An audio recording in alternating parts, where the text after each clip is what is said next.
Hello, it's Paul here from PS Tech. I'd like to welcome you to our April 24 Lunch and Learn webinar.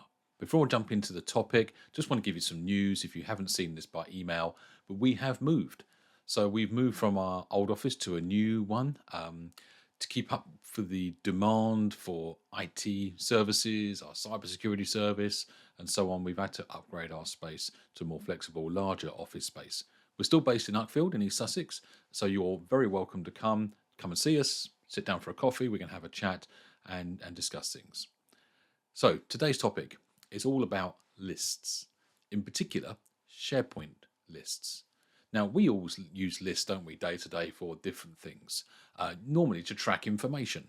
So most people might use Excel to keep a list of certain information, but the trouble with Excel is it's a very powerful tool, but maybe a bit too powerful.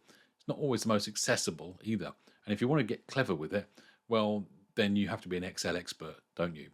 And this is where SharePoint Lists comes in to try and simplify that, but give us the functionality that we're looking for. So some use cases where we might use SharePoint Lists would be, for instance, if we were creating content for our marketing department, you might want to track that content and have a database or register of it. You might be creating purchase orders and want a list of those purchase orders and the status of those. You might be tracking stock or inventory. You could be planning an event. You might be tracking your own assets, portable appliance testing and things like that, warranties and support. You might be a sales team tracking opportunities or upcoming projects. We're going to look at some of the templates that Microsoft give us with SharePoint Lists to see some other use cases as well. Now, how do you get SharePoint Lists? Well, SharePoint Lists is part of SharePoint, and you get SharePoint as part of any Microsoft 365 business subscription. So whether that be Business Basic, Business Standard, or preferably Business Premium, you will get SharePoint Lists. And that includes also the enterprise plans, E3 and E5. So before we jump into our live demonstration about SharePoint Lists, just a quick shameless plug. We are PS Tech. We are IT, cybersecurity, and Microsoft 365 experts. And if you're looking for a better IT service than you're getting now, or you're looking to step up and have someone help you to manage your IT and security and have the sort of added value like you're getting now, then drop us a call. And you can find our phone number and you can find my calendar online at our website at pstechnology.co.uk. Well, let's jump straight into our demonstration. So here you can see I'm signed into Microsoft 365, and you can tell that from the office.com URL at the top here. So when we're signed into Microsoft 365, how do we find lists? Well, there are three ways you can get to SharePoint Lists. The first is through the web that we're looking at now. So if I click on the application picker here, you'll see here in the list of apps is lists. If you don't see it in your list, don't panic. Click in the search box, type in the word list, and you'll see there is lists. And when you open it for the first time, it will then appear in your recent applications list. The other way you can find lists is through Microsoft Teams. So if I jump into my Teams session here, click on Teams, pick a team, and if I click on the plus button here from within my general channel or whatever the channel might be where you want your SharePoint list to be, click the plus link, and you'll see here I've searched for it previously. Lists is here, but again, you can type the word list and you can add lists to your Teams channel. And when you do that, you're prompted, if I click save, you're prompted then to either create a new list or create a list from an existing one. Now, I said there was three ways. The third way is to install the Windows Lists app. It's also available on mobile devices as well. So the purpose of our demonstration, we're going to focus right now on the online version of lists. So I'm going to click on the lists icon here, and this will take me to lists on the web. Now, when you go there for the first time, you won't have any lists. So the first option you see here is to create a new list. You'll see recent lists that you've accessed as well, once you've actually managed to access them. So to create a new list, we're going to click the new list option here. And the new list opens a wizard. We can either create a list here from a blank list. So a list is effectively just a series of columns where you add rows of data. You can create a list from a blank template. You can create a list from an existing list that you've already got created and use that as a clone or a template. If you've got data in Excel already, you can import that from Excel or in CSV format. Now, we talked about other use cases and Microsoft templates. So you can see here, there are templates here below. Here's an interesting one, issue tracker. If you've got like a customer service team or an internal support team and you want to track issues or tickets, you can use that here. Here's Asset Manager that we talked about as well. And we're going to look a little bit later on at the travel requests with approvals. And the approvals system, you'll see how you can use this to get approval on a list entry from someone internal. And we'll look at an alternative use case for that. So we're going to start right now for demonstration purposes with a blank list. So let's click on blank. Now when you create a new list, whether it's from an existing or a blank one or a template, you need to give it a name. So we're going to create a list that enables us to track purchase orders. So let's call it POs. You can give it a description and you can pick a color of your choice. I like blue, so let's pick blue. And you can give it an icon as well. So let's give this our little chemical one here. Now, quite importantly, you get to choose where to save the list to. Now, by default, it goes to My Lists. If I click on this, I can also save the list to a SharePoint site as well. So if I pick the operations site here, anyone that's got access to the Microsoft 365 operations group or SharePoint site operations site, then that's where the list would be and that's who would have access. So let's do that, operations. And there's another option here, show in site navigation. And I'll show you that in a few moments, but we'll leave that ticked. Let's click create. Only takes a few seconds to create the list. And here we are, we have our blank list.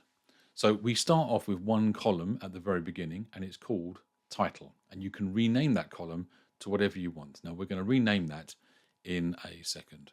First of all, let's add a couple of extra columns to allow us to track our purchase orders. So I'm just going to move my mouse over here to add column and click add column. Now I'm going to start off with a date. What's the date of my purchase order? So when I click add column, I get a list of different types of data or field that I can create. So most simply, just a simple text field. I've got a choice. So this would be a choice from a number of preset options that you would create. You can do a date and or time. Multiple lines of text. This is like a text box. You can have a lookup for people in your organization.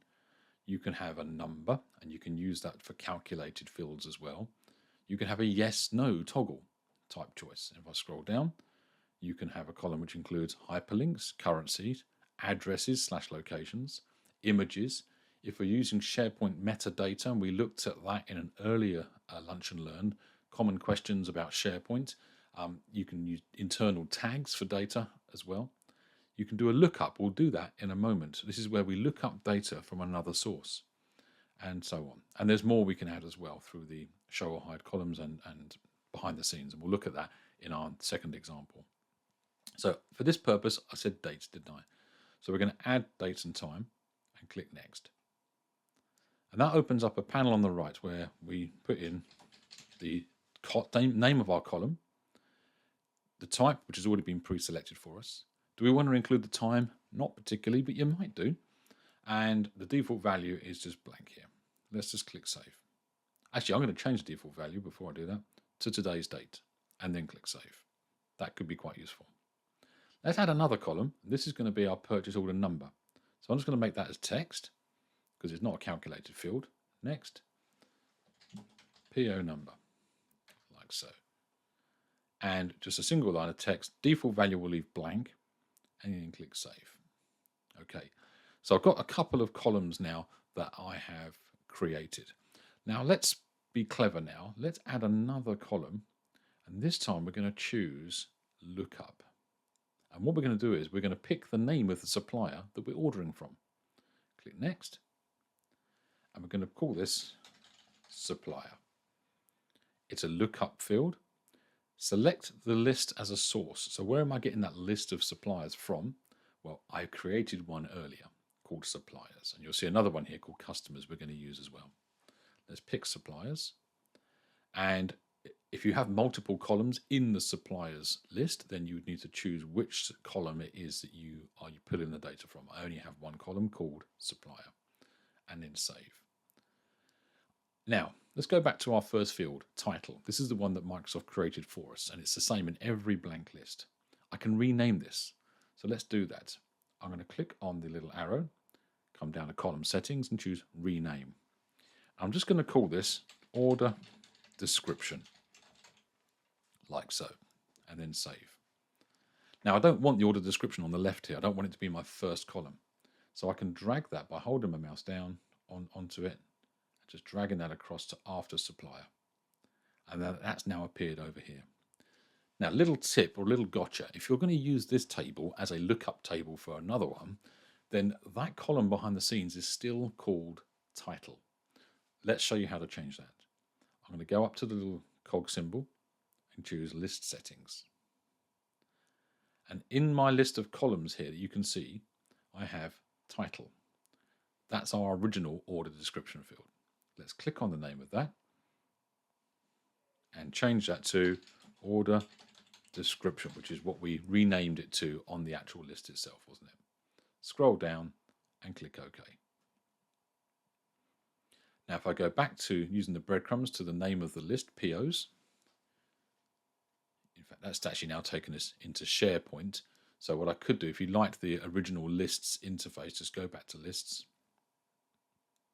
There's our POs list, and then we lose the SharePoint navigation, but we'll come back to the navigation in a moment.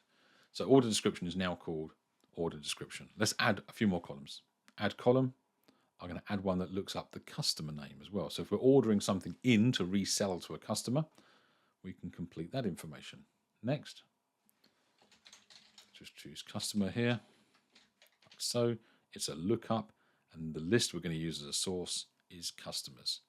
And the column we're going to choose is customer. Save. Let's now add a yes/no column. So I'm going to choose here yes/no. Next, and I'm going to call this ordered ? Has this purchase order been placed? And it's a yes/no. The default value should be no, and you would change it to yes when you have placed the order. Now you've always get more options available on all of the fields that you add. So this one only has one option, which is that this field is basically a required field. So you would have to complete this to be able to save the purchase order. We're going to leave everything as no for simplicity. Save. Okay, let's add one final column. And that's going to be, have the goods been received? So we're going to make that a date. Date and time. Next. Order received ? And we're just going to leave it exactly like that and then save. Okay, that's great. So we've got a really simple table here. We've got our date, our purchase order number, the supplier, what the order was for, who the customer is going to be, if there is one, has it been ordered, when was it received? And you can add other columns as well. Let's add some data to see what that looks like. We're going to click Add New Item at the top here, and we get a form. Now the form is in the order that you created the fields. And if you remember, the title field, which we renamed to order description, was the first field that was there. So even though we've dragged it on the grid, it's showing in the wrong order here. How do you edit this form? Let's click the little button up here, the pencil icon, and we can edit the columns. And from here, you see the different columns that make up this form. So I'm going to drag order description to after supplier, which is the same order that it's in on my table behind the scenes here. Let's click save, and now my table has been reordered. Now another little gotcha. You'll notice here we said to use the default date of today for the purchase order date, and it's put that in, but it's in the wrong format. It's in US format. So you need to make sure your SharePoint site is configured so that the calendar settings are set to UK and not US like mine is here. If I wanted to change the date of the purchase order, I just click the calendar picker and I can pick a different date. Let's say I placed the order yesterday. I can give it a number. Let's just call 12. If I click into supplier, remember it was a lookup field, it's now pulling these lists of suppliers from the suppliers list. So I'm going to say I'm placing this order with eBay. What's the description? Widgets. And who's the customer? Who are we going to be selling these to? I click on the customer field. And I've got a number of customers that are being pulled from the customers list. So we're going to supply our widgets to Measure Twice DIY. Have we ordered it yet? Yes or no? Has it been received? Well, I haven't ordered it yet, so let's just click Save. And once we click Saved, there is our order in the PO list. Now, if I wanted to say that this had been ordered, I would need to edit this row. So I can either move my mouse here over the left and click, and that puts a tick box in it. Or if I untick that, if I right click, I can choose Edit. There's another way I can do this. But either way, when I click Edit, I can now edit this to say, yes, it's been ordered, and save.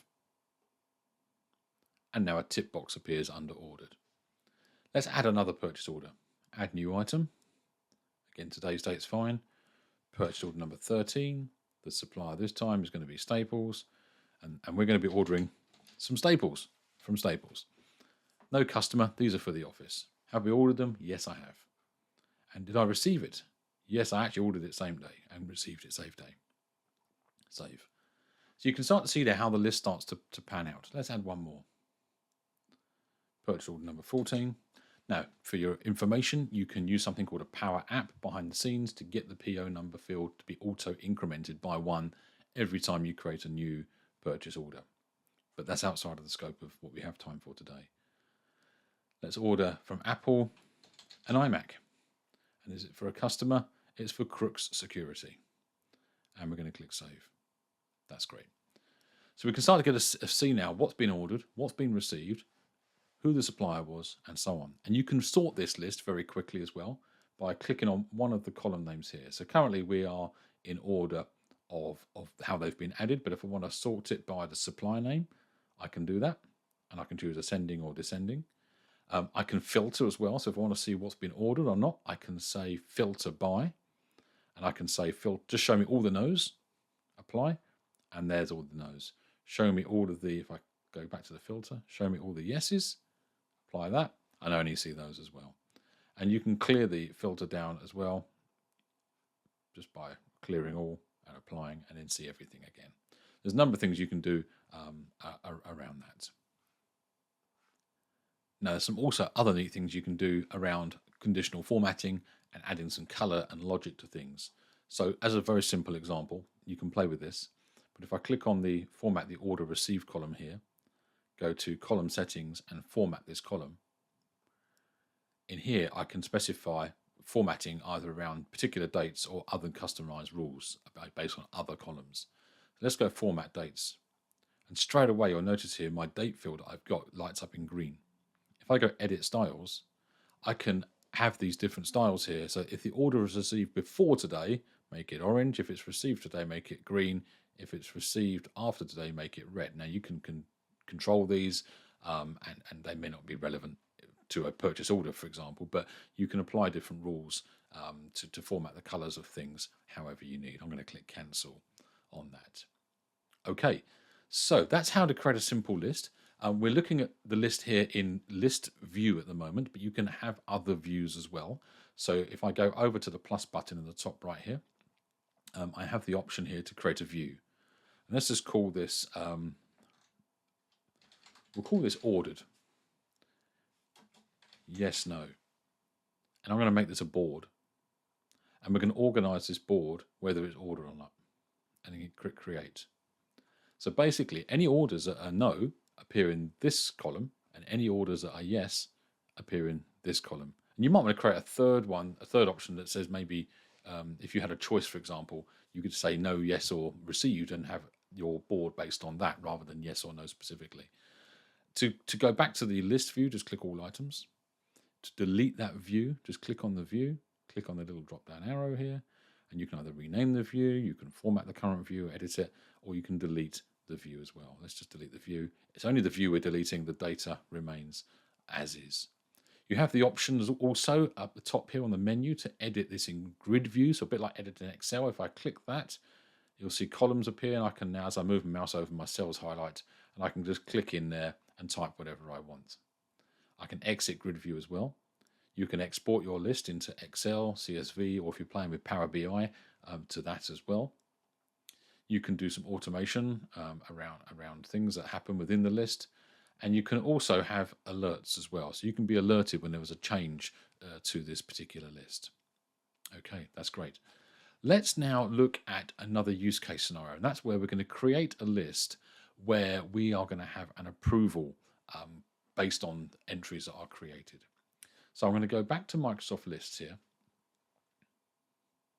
And you'll notice now that the POs list now shows in recent lists. In fact, I mentioned to you about the show in navigation. Let me just quickly show you that before we jump to our next use case. I'm going to go to our SharePoint sites here. So I've got that open already in a tab. If I just click on home, this is the operations SharePoint site where we created our list. And you'll see down the left-hand side, the navigation area here is POs. So I can click on POs and that will open my list within the SharePoint site with the data. And here I can add new items as well from directly within my SharePoint site. So you don't have to go straight to lists. You can go to SharePoint and any lists that are in that SharePoint site will be accessible and visible. Now you can hide this from the navigation because you'll notice, if you remember, I said we had a customers list and a suppliers list. Where are they? Well, if I click up on the site settings button up here and go to site contents, you'll see here the contents of the operations SharePoint site. So you'll see there are, as well as a number of document libraries, we've got some lists. There's our POs list, and here's our customers and suppliers list, like so. You can delete lists from here. I can click on the three dots and I can delete a list. So obviously be careful with that. Obviously, if you've got a lot of data in there, make sure your data is being backed up as well. You might want to look at permissions in SharePoint to make sure that only the right people have the ability to make changes and edit, and some people are read only.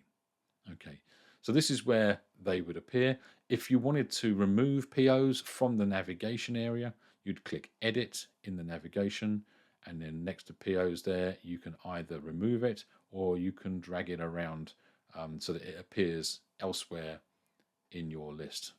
I've just dragged it to the top there for example. If I click Save, now POs there is in the top of my navigation. Okay, let's jump back to our next use case, the list with approvals. So we're going to go to lists and we're going to create new list. And this time we're going to use one of Microsoft's templates. We're going to use the travel requests with approvals. So let's click on that. When you click on any of the templates, you get a quick preview of potentially what that might look like here. So you can see a number of columns here: trip title, the reason for travel, who the requester is, where they want to go, let's just scroll across, the approval status, so not submitted, requested, rejected, approved, and dates, and some other choices. So let's use this template. Well, you could change the name of this. A good example might be if you wanted to create a list of invoices. Your accounting team have got scanned supplier invoices coming in, expenses, bills, and so on, and they want to submit an invoice to a budget holder for approval so it can be approved for payment. You could use this for something like that. So you would rename your list accordingly. Again, pick your color, pick your icon, where you want to save it. So let's just call this travel approval. Okay. And now click create. So that's going to create that in my lists. But again, you could choose a SharePoint site where you want that to go. So it creates the list automatically for me. I've got my column names. I can drag those around exactly as we could before, but obviously remember that doesn't adjust the form where you add new entries. It just moves them around. But what we're going to do is we're going to make this a bit more relevant to us as a travel approval list. So we're going to, first of all, we're going to modify the choice of airline. So if I come across here, you'll see there's a column called airline. Let's click on that and go column settings and edit. So this is a choice column, and you'll see there's some choices in here that Microsoft have given us. Now we can rename these. Just click in the box and type in Ryanair, heaven forbid. Click the next one, and we'll put in EasyJet. We've got British Airways. Let's just change one more. Bucket Seat Airlines. And I don't want the final choice, but if I did want one, I could click Add Choice. Let's remove that one. You can change the colors as well by clicking the app picker here and picking from the available colors. Okay, and I'm going to save that. Now there are a couple of other columns I want to change as well, and that's the estimated airfare and the estimated hotel cost. I want to turn those from dollars to pounds. Now you wouldn't know that's what they are at the moment, but I want to show you how this works. So we're going to click on the estimated airfare, column, edit, and this is a number and it's using a dollar symbol. Now I want to change that to a pound symbol. So I click on custom because Microsoft don't give us the option, put in the pound option. Now you can choose whether the symbol appears to the left or to the right of your number. So we're going to say to the left. Add that and click save. And I'm going to do the same as well for the next column along once my notification disappears for the estimated hotel cost. I'm going to change that to a pound sign to the left and then click OK and then save. Now let's get clever. Let's add a column that adds the estimated airfare and the estimated hotel costs to the same column. So rather than use the add column button here, I'm going to click on the settings button and click list settings. And this takes us behind to the backstage area of SharePoint, where, as you saw a minute ago, we had our columns. So we've got our columns here at the moment, and there's estimated airfare and estimated hotel cost. So I'm going to create a column, and I'm going to put total estimated trip cost. And I'm going to make that a calculated field. And then when I do that, my boxes down here change, and I get to put in a formula. So my formula is a bit like Excel. So I'm going to put in equals, and if I now scroll down to the estimated columns, estimated airfare and estimated hotel cost, I'm going to click on estimated airfare. We'll double click on it, and it puts it into square brackets. I'm going to put a plus symbol. I'm going to double click on estimated hotel cost, and that puts that into square brackets. And I can turn that into currency as well, how many decimal places I want, and what currency format. So in my list here is United Kingdom for pounds. There we go. And then click OK. So now my list is going to start working for me. Now I'm going to go back to my list. So if I hold my mouse button down on the back button, just jump back to my travel approval list. Otherwise I'd end up back at SharePoint again. And if I just scroll to the right, you'll see I've now got my total estimated cost here. Great. So I could also add another column here for attachments and so on. Let's now add a couple of entries and see what happens. So I'm going to click the new button, and this brings up the form based on the template Microsoft given us. So we've got a trip title, Paris marketing trip. What's the reason? Well, marketing education. Who's requesting this? Now this particular field is a lookup box against person. So when I click in here and I type in John, I get John Smith, who's the user I'm signed in with, but he's one of the users in this organization. Let's click on that. Where's John going? Provide the trip destination. So let's say he's going to Paris, like so. When's John going? So I'm just going to scroll down. Let's pick a date. And we're going to say that John's going on the 19th and John is coming back on the 22nd. What airlines does he want to fly with? Well, he wants to fly with Bucket Seat Airlines because they're faster. Let's click on those. What's the estimated airfare? Let's say it's going to be 200. You can put in the address of the hotel or name of the hotel, for example, and the total estimated hotel cost, 200. Now notice our field that adds up the calculation is not in the form because that's not relevant in the data capture. And this is where we can add attachments. Let's click save. So we've now got our entry here for the Paris marketing trip requested by John to Paris. He hasn't submitted it for approval yet. We've got the dates in a simplified form here and the airline. I can see here the estimated airfare at 200, the estimated hotel fee at 200, and there's my calculated field of 400. Let's now submit this for approval. Now the way you would submit the approval is you would, on the approval status button here where it says not submitted, this is a button. You would click on this and you get the approval request box come up. It picks up the name of the trip from the list here. Who's going to be the approver? Well, let's get John to self-approve, but you could put in anyone's name. I could type in Fred, for example, and Fred Jones pops up, or Bob, who's another one of our users in this environment, and the approval request is sent to that individual. We're going to send it to self-approval here, and then you can put any extra details in there. Then you click submit. and the status will then change to requested. Now, for the purpose of today's video, and I don't know why this is, the request approval system is not actually functioning properly. What should happen now is in Teams, in activity, the person who is the approver would get a notification here straight away within a matter of seconds to say that John has requested you approve this trip. And when you click on it, you get the option then to approve or to reject.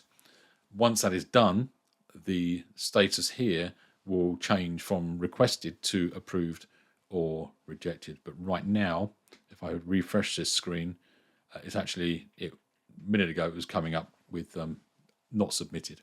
So something behind the scenes is not quite connecting up, but I did test this yesterday and it worked absolutely fine. But the point is to demonstrate to you that there are different use cases for these approval style forms, lists that you can create, and the potential for what you can do with them. So I really hope you found that useful in SharePoint Lists. We created a couple of examples there, a simple list from blank, how to track purchase orders and do some conditional formatting, how to use one of the templates and the approval mechanism there. Give it a play, give it a try, and see how you get on with that. Now, if you really need help with this, then talk to us here at PS Tech. We are Microsoft 365 accredited experts. We have trained people, and we support hundreds of businesses all around the world with their Microsoft 365 environments. So hopefully that's whetted your appetite. Now, next month, just to up the ante on organization skills again, last month we looked at personal organization with Microsoft To Do. This month we've been looking at team organization through lists. Well, next month we go even further with team organizations and look at Microsoft Planner, which is an online planning tool to help you put your teams and their tasks into a more manageable and accessible view. Project management, but really distilled and simplified. So you can really look forward to that. Thanks so much for watching. If you like what you've seen, please like and subscribe to our YouTube channel, and we look forward to speaking to you again. Take care. Bye-bye.